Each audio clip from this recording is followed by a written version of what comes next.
pessoal, tudo bem?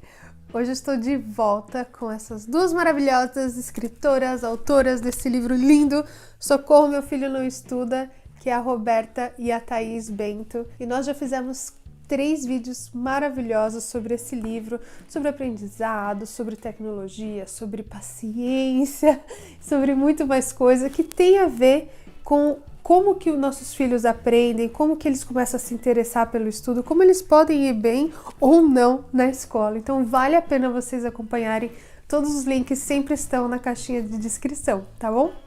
Hoje o assunto é, vocês falaram que existem 3 fatores críticos para o aprendizado de uma criança. Então, eu queria muito que vocês falassem mais sobre isso e também fiquem ligados até o final, porque a gente vai falar de uma coisa muito importante, que é a responsabilidade da criança em tudo isso, né? Então vamos começar com esses itens. Se for que tem 3 fatores críticos, quais são eles? Bom, o primeiro fator é o sono. É verdade, verdade. Todo mundo gosta dessa notícia, que é importante dormir. E então assim, durante o dia o nosso cérebro começa a produzir algumas toxinas que é como se fosse lixo que fica andando no meio dele. E quando a gente dorme, ele se livra dessas toxinas. Quando a gente não dorme ou tem uma noite mal dormida, no dia seguinte, nosso cérebro tá cheio desse lixo do dia anterior e começa a acumular com o lixo que ele já começa a produzir do outro dia. Olha, eu nunca pensei por esse lado. E quando a gente pensa em crianças na idade escolar, por exemplo, durante a semana de prova ou semana que eles têm mais provas, é a semana que eles menos dormem normalmente, porque eles ficam até tarde estudando, varam à noite estudando. E a gente gosta muito de falar para os pais o quanto é importante uma noite de sono bem dormida para um dia seguinte de aprendizado e que realmente o cérebro consiga funcionar de forma clara. Então, colocar um horário para o filho ir para a cama dormir é saudável, é indicado e é ideal que aconteça para que o cérebro esteja em condições de aprendizagem no dia seguinte. E acho que é legal prestar atenção também no número de horas, né? Porque é uma coisa cultural. No Brasil, a gente tem mania de dormir muito tarde. Aqui nos Estados Unidos, eu comecei a aprender que a Vitória tem que dormir cedo. Ela vai dormir 7h30 da noite. O pessoal no Brasil fala, isso não existe, né? É uma coisa cultural. Óbvio que às vezes não é realidade para algumas pessoas, porque pais trabalham fora, chegam por volta desse horário, mas realmente prestar atenção, né? De não ir dormir meia-noite, né? Então, e é uma questão de criar o hábito mesmo. Também, é verdade. Porque é isso que você falou. As crianças aqui nos Estados Unidos, elas têm o cérebro, o corpo, do mesmo que as crianças brasileiras. É o hábito que faz a diferença. Então, verdade. no começo, para você conseguir que seu filho durma mais cedo, ele vai ter que algumas vezes deitar sem ter sono, mas depois do 2º, 3º dia, ele dorme. Falar isso aí, né? Isso. Não tem opção? Tem que dormir. Não tem pra onde. E depois, quando for mais velho, ele vai achar bom até dormir mais, Graças a Deus, mamãe, obrigada. E aí o segundo elemento é a atividade física. E por que a gente precisa chamar a atenção para isso hoje? Porque as crianças estão se movimentando menos. Pela própria questão. Também. E pela própria. No caso das crianças, a tecnologia tem muito a ver com isso. A questão do número de horas que a criança passa em frente à TV, ou sentada no computador, ou no videogame. Né? E a atividade física, ela tem a capacidade de gerar o nascimento de novos neurônios no nosso cérebro. Mais neurônios significa mais possibilidade de conexão, mais facilidade de aprendizagem. Uau. E então, Isso funciona pra gente também? também, em qualquer faixa etária. Também, em qualquer faixa etária. Daí é uma descoberta recente de que tem essa forma de produzir novos neurônios, que é a atividade física. E que se nós começarmos com a criança, desde que ela é bem pequena, a equilibrar o dia. Então ele pode ficar no tablet, no computador, no videogame, na televisão, desde que ele tenha dormido 8 horas por noite e que ele tenha feito alguma atividade física durante a semana. Então o tempo que sobrar, ele não tem problema.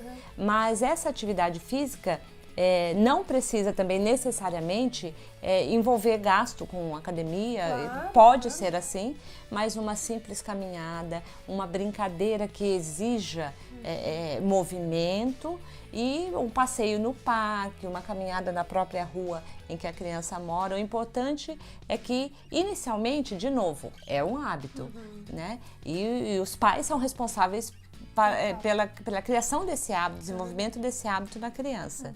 E, bom, a partir daí, então, também a aprendizagem se torna mais fácil. E aí tem o terceiro elemento, que para a criança menor que ainda não vai para a escola, ele se concentra no fato do foco, de atividades que não sejam online. Então, assim, não estar na TV, não estar no computador, não estar no tablet, mas fazer brincadeiras que até vão acabar tendo a questão do movimento também, mas brincadeiras mais duradouras, como montar uma casinha. O tato, né? Essa coisa assim, de pegar, de sentir, de cheirar. Né? E fazer o resgate, que a gente fala para as famílias, fazer o resgate dos jogos de tabuleiro também.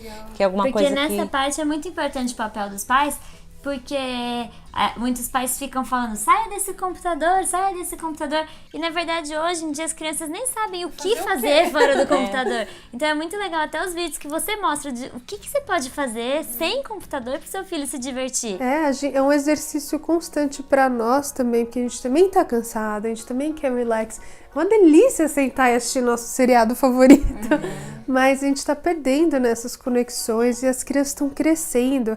A gente tá meio que formado, já óbvio que a gente tem muito para melhorar sempre, mas a gente já tem uma base, né, do que a gente é, do que a gente acredita, do nosso aprendizado. As crianças não. E tudo isso acaba culminando com a situação do aluno, que a escola às vezes identifica como um aluno hiperativo, desinteressado, e as mães às vezes saem desesperadas procurando neurologistas, qual problema meu filho tem, e o que ele tem é a necessidade de alguém que o ajude a criar hábitos saudáveis, que depois serão colocados em prática no momento que ele tem que assistir uma aula. Uma coisa muito legal que eu vi no livro também, que vocês falaram para ter hora para tudo. Então, mesmo a gente não dá para lutar contra a tecnologia, como vocês já mencionaram no livro, não dá, faz parte, é como a gente se comunica, é o que é, mas também colocar os blocos de tempo. Então, assim, vamos estudar por meia hora, daí você tem 5 minutos para checar as suas mensagens e aí a gente volta a estudar, porque daí também tira aquela pressão da criança. Achei legal também que vocês mencionaram sobre o medo de estar perdendo alguma coisa, porque a criança não quer largar o celular, o iPad e tal, porque ela acha que está perdendo alguma coisa mais legal que está acontecendo no mundo aí fora. Então, fala assim, não, fica sossegado, daqui a pouco você vai ter o seu tempo só pra você, pra checar suas mensagens, responder seus amigos, mas agora é o nosso momento, né? Agora a gente vai fazer algo super legal, super bacana. Então, agora é hora de você focar nos seus estudos, porque você vai ver, você vai terminar muito mais rápido, você vai estar concentrado. Então, achei muito legal isso. Eu nunca pensei nessa forma, porque parece que às vezes é um castigo, tipo, enquanto você não terminar, não vai ter. Exatamente isso. E nós colocamos faz meia horinha. Né? Foram vocês no livro, achei isso muito nós falamos bacana. isso, que muitas vezes, enquanto você não terminar essa tarefa, você não levanta daí. Isso é prejudicial, inclusive porque a cada 25 minutos, concentrado, o cérebro começa a perder o foco. Ele precisa de oxigenação. E ao se movimentar, você reabastece, oxigena. Então, por isso, esses 5 minutos em que ele pode checar mensagens e tal. Desde que ele se levante, se movimente para oxigenar o cérebro. E os próximos 30 vão render muito mais. Então, provavelmente, uma tarefa que ele levaria 2 horas para fazer, ele vai completar em 1 hora, com um intervalo de 5 minutos, e vai ser muito mais produtivo, porque ele vai assimilar mais e o resultado vai ser melhor também. E uma coisa que eu tava pensando agora, a gente falou muito da responsabilidade dos pais. O pai tem que ser o exemplo, o pai tem que se exercitar, o pai tem que fazer isso, tem que levar, tem que ser presente, tem que instruir, tem que conversar. Mas agora vamos falar qual que é o papel dos filhos, porque existe a responsabilidade das crianças de qualquer idade. Toda criança pode ter responsabilidade. Quando a criança tem 1 aninho, ela já consegue ter a responsabilidade de, sei lá, levar uma mamadeira para você até a pia para lavar. Começa desde cedo, toda criança pode ter uma responsabilidade, no mínimo, isso é o mínimo, né? E às vezes quando a criança tá com dificuldade de estudar ou então não quer estudar, tem sempre o culpado, né? Eu tô cansada. A professora não me ensinou. O meu amigo não parou de falar comigo durante a sala de aula. Então tem tanta coisa que pode, né, influenciar a criança a culpar outra pessoa, e vocês fecham o livro assim de uma forma tão linda que eu queria tocar nesse assunto, sobre a responsabilidade da criança e do pai confiar que a criança é capaz o suficiente para fazer o que ela tem que fazer e não ficar em cima e não ficar, você não sabe nada, não sei o quê. Então fala um pouco sobre esse capítulo que para mim tá cheio de coração assim no meu livro, porque eu achei muito especial. A partir do momento que a criança percebe que o pai confia que ela é capaz, que ele tá depositando nela essa expectativa de que ela vai conseguir, ela assume o compromisso de não, então eu consigo, porque o que é importante a criança também perceber é que isso é responsabilidade dela, porque por exemplo, uma coisa que acontece normalmente na hora da tarefa. A mãe fica, por favor, meu filho, faz tarefa, por favor. Como se fosse o como trabalho se fosse dela, um favor né? pra mãe. Na verdade, não é. É pra ele mesmo que ele tem que fazer a tarefa, A consequência é pra ele, Exatamente. Então é isso que eu acho que tá assim, bastante confuso hoje em dia, e que os pais precisam de fato acreditar e passar a responsabilidade. No caminho mesmo quando eu estava no avião vindo para cá, eu recebi uma mensagem, um pedido de ajuda, e a mãe estava desesperada porque o filho tirou nota abaixo da média em todas as provas que ele fez na escola.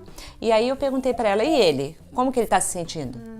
Então, porque eu tô vendo que se foi culpa de quem...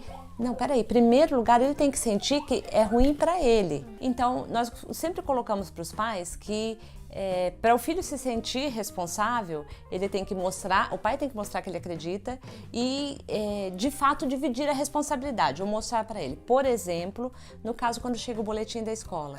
Quando vem algumas notas... Esse é o estresse do mês, né? Quando vem algumas notas ruins, em geral, os pais querem sair correndo para a escola, conversar com o professor para ver o que aconteceu. E nós colocamos que não, você chama o seu filho e fala para ele, olha, isso aqui é o resultado do seu trabalho ou de momentos que você deixou de se comprometer. Aí você pede para ele fazer um plano, primeiro, quais são as notas que ele pretende tirar na próxima prova e como que ele vai chegar nessa nota. Então, é ele, não é o pai saindo correndo desesperado, já pondo o filho para estudar. Parece que as notas ruins vão prejudicar o pai e que o pai tem que achar uma maneira para no próximo bimestre aquilo não se repetir. Até e é exatamente o contrário. O pai correr falar com o professor, deixa só o filho livre mesmo. Deixa que os dois se resolvam e um dos dois lá são os culpados, não eu. Né? Então, a responsabilidade pelo estudo é do filho, a nota reflete o trabalho que ele fez ou deixou de fazer, e você, pai, tem que se colocar assim, mesmo que isso te angustie, depois você vai pro quarto e lá você... Chora. Mas para ele você fala, olha, isso aqui vai ser prejudicial para você. Então você fala quais notas você pretende tirar no próximo bimestre e me fala o plano, o que você vai fazer para tirar a nota melhor. E aí, assim, estou tranquila, é seu, o problema é seu. Ele assume e fala, isso é meu, porque se eu não tirar nota boa, quem vai repetir sou eu, né? Quem vai ter que fazer tudo isso o ano inteiro de novo sou eu. Então, a criança está envolvida. E aí, ele não vai culpar mais ninguém, não vai ficar com raiva do pai, porque meu pai mandou, meu pai tirou o celular de mim, meu pai... Aí o pai que é o vilão nessa história toda, sendo que o filho não fez. Ela deu um exemplo muito legal no livro também, que isso eu fiz um treinamento de pais aqui, e é verdade, assim, se você tá atrasado e a criança esquece alguma coisa em casa, aí aqui no treinamento o pessoal falou, a escola liga, fala, ops, se ele esqueceu, ele vai ter que arcar com a consequência. Não vou sair do meu trabalho para ir levar a mochila dele, por exemplo. No livro vocês dão o exemplo de se ele dormiu 15 minutos a mais, você não vai passar manteiga no pão para ele comer. Não, era o papel dele, então vai ter que ir com fome, vai ter que esperar até o lanche e tal. E não é coisa de... A gente não tá sendo general aqui, né? É um aprendizado, né? Porque a gente tem essas consequências no nosso dia a dia. Se a gente não entregar o relatório pro nosso chefe, né? Too bad, que pena. Você não vai ter o seu aumento, né? O seu bônus e tal. Então isso é realmente para preparar eles para a vida. Eu acho que traz uma sensação tão gostosa de conquista, realização. Eu eu consigo, eu sei, eu faço, eu não dependo, eu não preciso da minha mãe ficar o meu pai brigando comigo, é aquela luta eterna. Você fala, não, essa é a sua responsabilidade, vamos ver quanto tempo você demora para terminar, porque assim que você terminar a gente pode fazer algo muito mais divertido, muito mais legal. E é interessante isso que os pais às vezes ficam tensos achando que o filho vai ficar revoltado se ele fizer isso. E é exatamente o contrário que acontece. Primeiro, porque melhora a autoestima, ele sentiu que ele é capaz. Segundo, que por sentir consequências negativas para ações que ele deixou de fazer, ele começa a fazer, então a paz, a tranquilidade existe dentro da casa, a rotina começa a ser mais tranquila e aí fica melhor para todo mundo. E você, ao invés de, você vai ter um filho adolescente que ele vai ser adolescente, vai arriscar, vai ter, felizmente vai ter tudo que um adolescente precisa ter. Simplesmente ele não vai ser um rebelde que não aceita nem a si próprio, não respeita as pessoas. E acha que o mundo é culpado pelos problemas dele, né? Ai, olha, gente, é demais. Elas terminam com uma frase aqui que eu também grifei, coloquei um coração, e eu acho que faz o resumo de tudo, e é uma coisa que a gente tem que prestar muita atenção, porque isso é uma coisa que a gente mesmo às vezes pergunta, será que meu filho sabe? Vou ler para vocês. Só vai funcionar com você e sua família, tudo isso que a gente falou, se você acreditar que seu filho é capaz. Então isso me marcou muito. Parece uma frase simples. Acredite que seu filho é capaz. Mas será que a gente acredita mesmo? Todas as crianças têm limitações, todas as crianças têm desafios, dificuldades, mas eles são capazes, né? Às vezes não de tudo, porque ninguém é super-homem, mas assim, eles são capazes de muita coisa. A gente não pode subestimar, né, a capacidade deles, e tem tanta coisa para aprender, tanta coisa para fazer, é só a gente dar, né? Pode ir, filho, pode voar. Isso, né? pode ir. Se precisar, eu estou aqui para te apoiar, mas vai que você consegue. Exatamente. Ai, gente, dá vontade de chorar, sério. Nossa, que lindo. Parabéns pelo trabalho. Gente, elas estão num processo aí de um projeto maravilhoso, de uma série para TV que eu tô torcendo muito para que saia logo, porque eu quero assistir. Visita em casa e tudo mais. Então espere, sigam elas nas redes sociais, porque óbvio que vocês vão dar todas as notícias por lá. Mas, né, vocês fazem palestras, cursos, tem o site, tem as redes sociais, também tem o Snapchat, que a Thaís, que comanda lá. Que são as dicas pros jovens. Ela tem o pessoal que você, né, faz, que é o Thaís Bento, sem H. E tem, como que é o nome? SOS Tenho Prova. SOS Tenho Prova. Se você é adolescente, criança que tá assistindo aí, fala com ela, Thaís, SOS Tenho Prova. Que ela dá respostas lá rápidas, que pode ajudar também vocês, adolescentes ou crianças, para se dar bem na prova, não só prova, mas nos estudos, né? E tudo que envolve esse mundo da escola aí. E para os pais, Flávia, a gente no site tem um espaço lá para pedir socorro, que a gente responde.